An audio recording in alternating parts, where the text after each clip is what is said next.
Okay, so this is the guy, this whole thing is all The blame.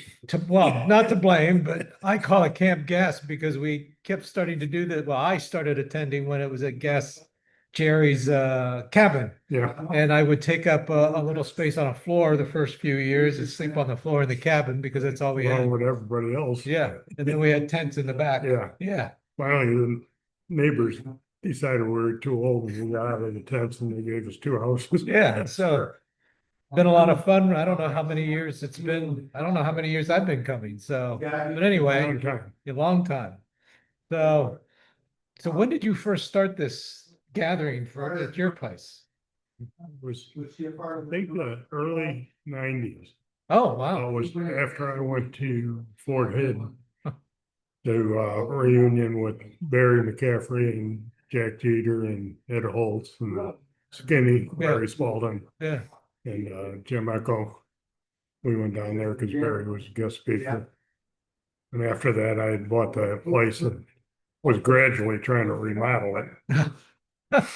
Yeah. Ended up inviting Holtz, Skinny, and Jeter, and your dad, Tom, up for the thought would be just like one small reunion.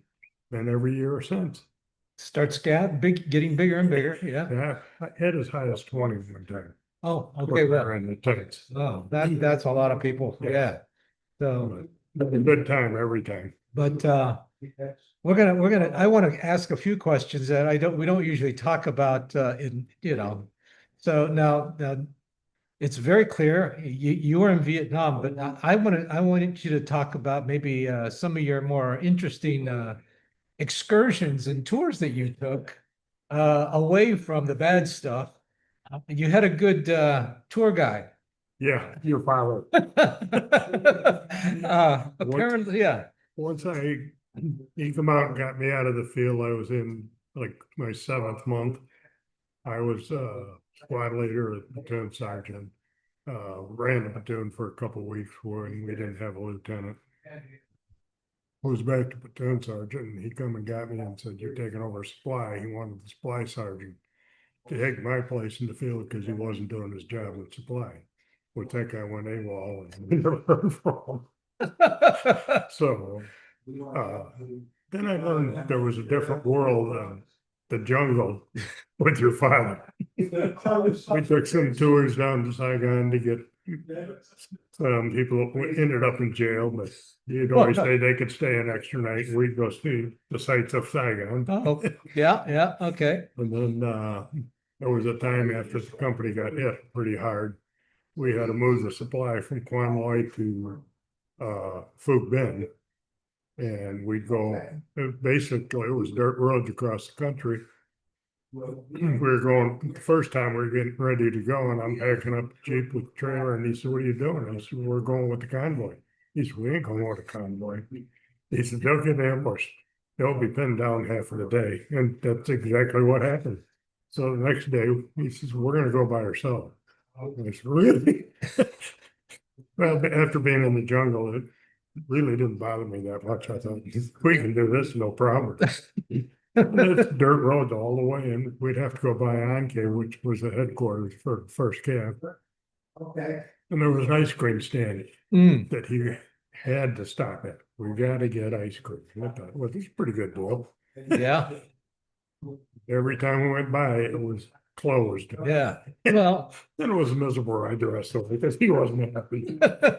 and I can tell you that he bitched about the fact that that ice cream stand was closed for years. Because I'm sure that I heard about that for decades afterwards. every time you bring it up to him, But I mean, despite all the other crap that you guys put up with, the other thing that I know that he's mentioned or you've mentioned is when you were leaving Vietnam to come home, another night of maybe things that you don't usually experience. yeah, it was an entertaining night. We ended up, Lieutenant Warren, who was second platoon leader, got hit, I think, during that 9th March, when we lost, I think, 20-some people, 24, 25, and stuff. He ended up getting wounded. And he never come back to the field. They made him provost marshal down at Benwood, which I didn't know until I went down there and I had brought a 9mm pistol home. And I had to go to the provost marshal to get the okay to bring it home. And it was loaded. So we decided, till him top was down, because he was going out home on a 30-day leave, we'd go out to the bars in town. Little did I didn't know neither top, but they were off limits. No, we got picked up by the MPs. He wasn't happy about that, but it was an interesting night. I won't go into everything, 'cause there still might be grounds. Well, not for him anyway. Not for him. No, yeah, the old man's passed away, so I don't think there are any problems for him. But I learned a lot from him. He knew the country pretty well and where to go and have fun. Yeah. So, you don't mind still getting together with some of these guys, huh? Unfortunately, even if I tried to stop it, they'd show up. Well, that has happened, hasn't it? Yes. it Yeah. has. Yeah, one time my wife and I are up at our place and we're out in the pontoon and I look up and there's some guy walking around the house in summer.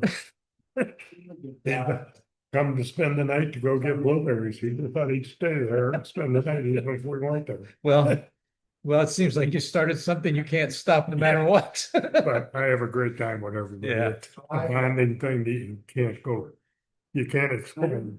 Yeah, no, it's been great and I'm so glad Tim has continued this. In honor of his father, because he was a great man, great friend, yeah, and a great soldier, and Tim's Yep. been a great. I'm so glad he got involved with us. He was a little leery at first, but yeah, that's very true. And but so and did he pass the carpentry test when Oh, yeah, when you were remodeling? he'd come over when I was working on my place on the lake there, and he'd stayed a day or two and helped me put up kitchen cabinets. We built a couple walls, cedar walls, and put up the cabinets and everything. And we'd start out. My wife would tell him, no beer until you get the cabinets hung. And he'd just give her a look like, what do you mean no beer? She didn't want the cabinets hung upside down. He was a good carpenter. He Yeah. really knew his stuff. I was amazed the first sergeant could use a chain. Skill saw and a hammer.